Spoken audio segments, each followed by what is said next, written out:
Welcome back, Duelist. Casual Duelist here, and before we get into today's deck profile, I need to apologize for two things. One, earlier I uploaded kind of a miss of a deck, and that has been taken down as of earlier, and it comes down to I misread the incantations and didn't realize they killed my extra deck.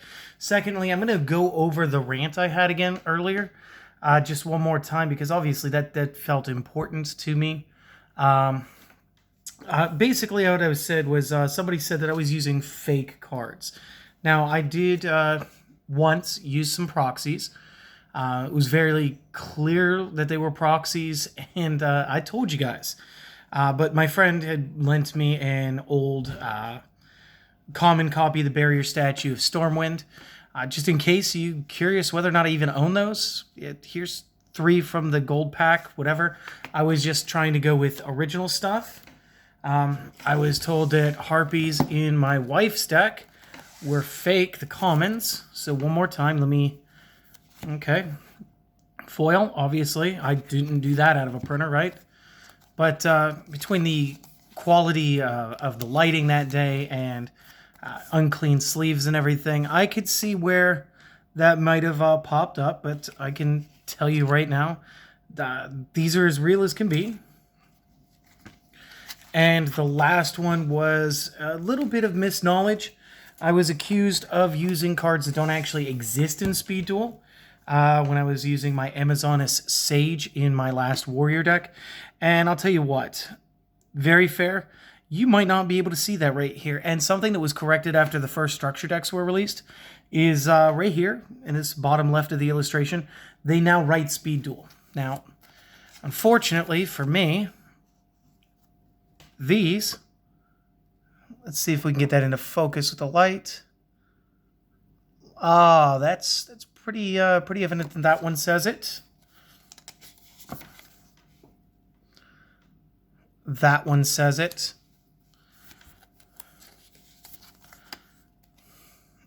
And that one says it.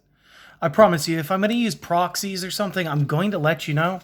Yeah, unfortunately, I've just been trying to upgrade some cards that were in very tattered shape. Not all of my cards are cherry and mint and fresh out of a box. So, and same thing with the sleeves. I got to replace a lot of sleeves. But the Speed Duel stuff is all sleeved all the time for what I own. So, I'm sorry about the whole misunderstanding. Again, sorry that I took the time. But it was important to me to let you guys know, like, I don't try to misdirect. I don't try to show off something I don't have. And that came through when I did the another deck that actually needs an annotation now, was the Blue Eyes Chaos Max. While I was able to generate most of the main deck action, I should have actually just put Pot of Extravagance into that build, because there was no way I was actually linking or using my extra deck while the incantation cards are on the field. And I will make a note with that video, get on the computer here later. Now, what I did do was I was challenged to make Crab Turtle and Hungry Burger work. And unfortunately, yeah, incantation's not going to do it. So what we did was we revised another ritual deck to host the engine, and that would be the Drytron cards. Now, this is going to be a little more of an obstacle for some players because price. Nova, I believe, is still fairly expensive, like $30-ish a piece, maybe more. I'm not sure. But this time we could use our extra deck, so let's get you guys a deck profile. So I'm going to use 3 copies of Ash Blossom and Joyous Spring.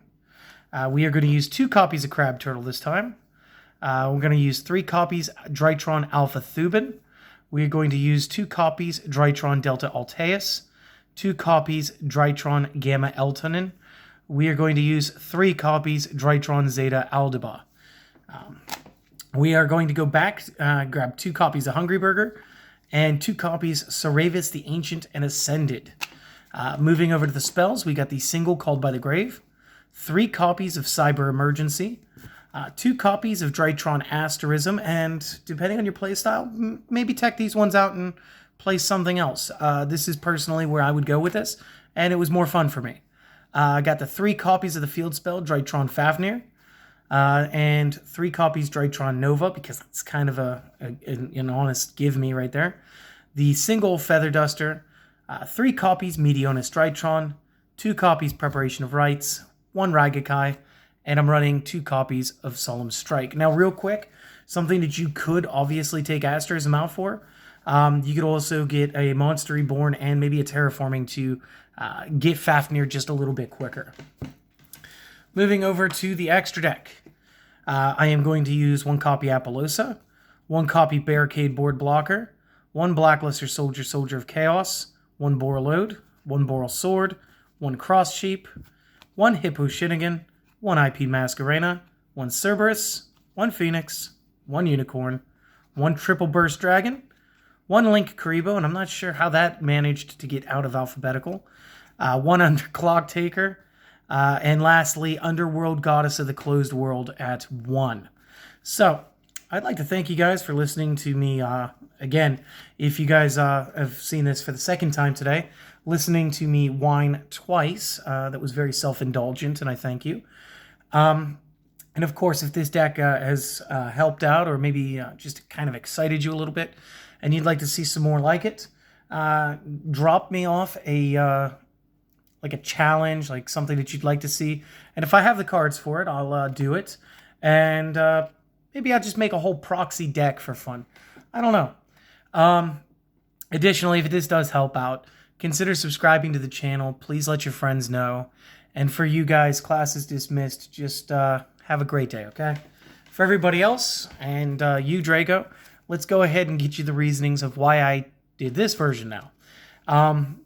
Again, Ash Blossom, just the most versatile, since tutoring and sending from the deck is very important right now. This is one of the best hand traps, so we're going to want to run 3. We're going to run 2 Crab Turtles because we can tutor these out fairly quick. We're going to use 3 copies of Drytron Alpha Thubin. Okay, so cannot be normal summoned or set, must be special summoned with the effect of a Drytron card, so Monster Reborn, not really going to work here. So maybe that's why I didn't put it in.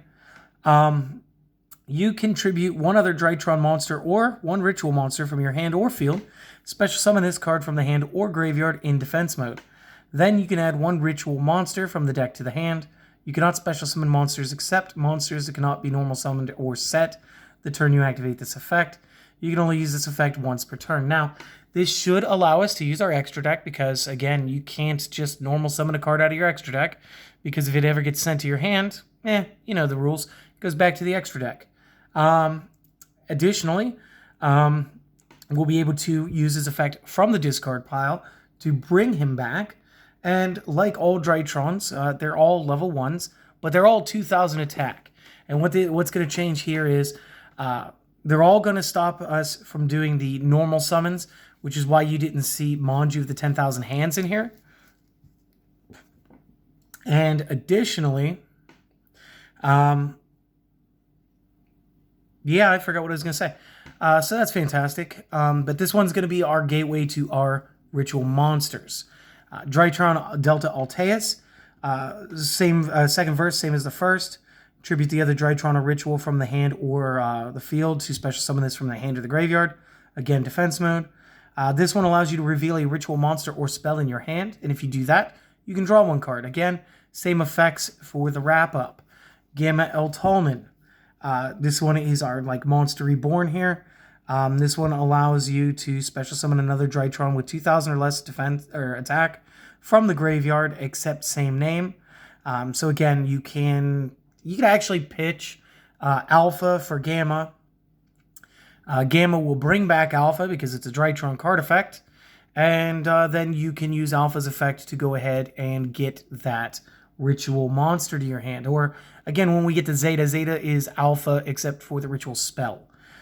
So again, this will help you extend a little bit. And there's Zeta, and like I just said, when he comes to the field as a special summon, you are allowed to get the ritual spell from your deck, and that's why he's a 3. Hungry Burger. 1 quick note, you'll note that this thing has 2,000 attack points. And what that means is we can ritual summon it off of a 1-star since we are using Meteonus Drytron.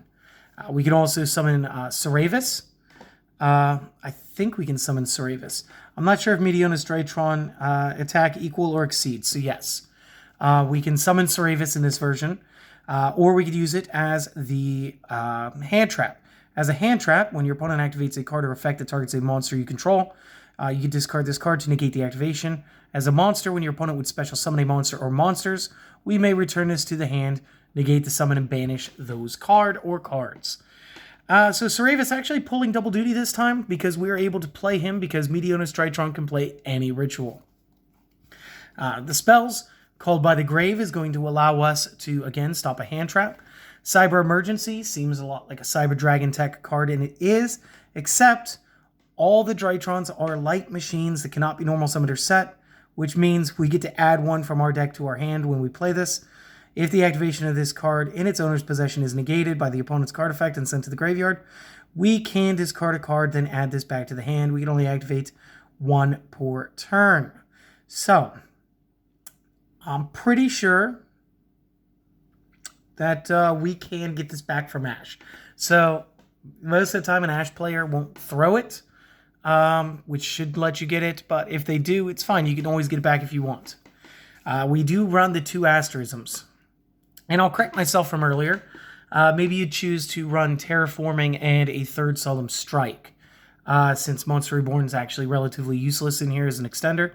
But the asterism being good as a quick play means we could do this as a set, like a trap, play during our opponent's turn if we want.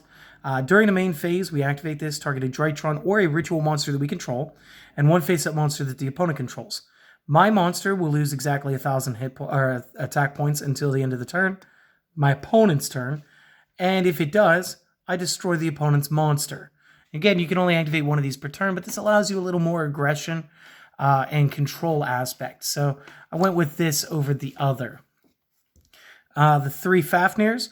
This is our field spell. When you activate this, you immediately add a Drytron spell or trap from the deck to the hand, which immediately gets you into Nova or the Ritual. So fantastic there. I mean, you could also get the Asterism, but I'd rather just draw into that. The first effect here is amazing. The activation and activated effects of ritual spell cards cannot be negated. So, again, when we get to Meteonis, you will understand why this is so good. Also, once per turn, if a monster is normal or special summoned face up while I control a Drytron, except during the damage step, I can reduce that monster's level by 1 for every 1,000 of its current attack for the rest of the turn. Now, this isn't really going to affect a whole lot. The only real reason I can see to use this is if you know your opponent's about to be playing Synchro monsters, you can mess with them a little bit by messing with the levels. But again, you only get to mess with one level once per turn, so a little different. Nova, the big expensive card of this build, allows you to special summon a Drytron from your deck, but destroy during the end phase. You can only activate one of these per turn. You can't special summon monsters, except monsters that cannot be normal summoned or set. The turn you activate this, again, you look back through at all of it, chances are you're not summoning Ash Blossom. Again, I didn't add any Synchros. Everything else in this deck has to be special summoned. So, not a big deal. And it freely summons from the deck. We get to choose it. It is a Drytron card effect. And we can just go ahead and use Alpha or Zeta, or if we want the draw, we can go into Delta Alteus. It's all good. We do have the Feather Duster. We do want to clear out back rows when we're going to go for game. Meteonis Drytron, and now remember, this is a ritual spell, and my activated abilities and activation cannot be negated. So no Solemn Warning. And again, things like Ghost Spell that would stop me from adding this back to my hand from the discard pile are going to be non-affected. This card can be used to ritual summon any ritual monster from my hand or graveyard. Let that sink in from the graveyard. Okay, so I can summon the Serapis from my hand using this. 2 Drytrons later. I have him on the field. I go ahead. You go to summon. I bounce him. You go to target another one of my cards. I drop him. My turn. I can add this back to my hand through its own effect later, and then be able to ritual summon Serapis or either of my other 2 boss monsters for the from the graveyard. It just doesn't even matter. You must also tribute machine monsters from the hand and field whose total attack equal or exceed the attack of the ritual monster that you ritual summon. Again, they're all 2Ks, and it's either going to be 1 or 2, depending on which of the 3 ritual monsters you're going to. And here's where the effect is. If this is in your graveyard, you can target one Drytron monster that you control. It loses exactly 1,000 attack until the end of your opponent's turn. And if it does, add this card back to your hand. You may only use this effect once per turn. So you can use multiple copies of Meteonis Drytron to do multiple ritual summons in a turn, but you can only offer machines. Fantastic. I did put it at 3. You may not need it at 3. 2 may be enough, and again, that might give you enough room to buffer something else. We do have the 2 copies Preparation of Rites. This will allow us to add a level 7 or lower ritual monster from the deck to the hand, and then you can add 1 ritual spell from the graveyard to the hand. So let's break that down. The first effect is mandatory, and that's either Cerevis or our Hungry Burger. And secondly, we can add Meteonis Drytron back from the discard pile if that's where it's at. Which means one of our hand traps is super searchable, not just through the other cards, but solely through this. So that's awesome. 1 Ragakai, break the monster boards, and strikes, just trying to get rid of the special summons and or monster effects. So again, over to the extra deck. We're going to use Apollosa again. For every link monster or link material monster used to make this, it gets 800 attack. And once per chain, we can negate a monster effect by making this lose exactly 800. Barricade Board Blocker is going to be here to protect our field spell. And then, of course, if this is link summoned, you can discard 1 card during the end phase of the turn, add a continuous or field spell from the graveyard back to the hand. You can only use this effect once per turn. Face-up spells you control cannot be destroyed by your opponent's card effects. That's the effect I'm really looking forward to. This way we can keep Fafnir alive. Blackluster Soldier, Soldier of Chaos. Again, we do have 2 ritual monsters that will suffice as level 7 or higher monsters as material to gain the additional effect, saying that our opponent cannot target it with card effects, and it cannot be destroyed by opponent card effects. When this card does destroy an opponent's monster by battle, you get to choose one of the following effects. Best 2 are to either make this gain 1,500, which is a permanent gain, or banish 1 card on the field. And again, note the wording. It says card, doesn't say monster. It could be back row, could be field spell, could be whatever's on the field, could be a pendulum scale, sorry. We got Borreload and Boral Sword.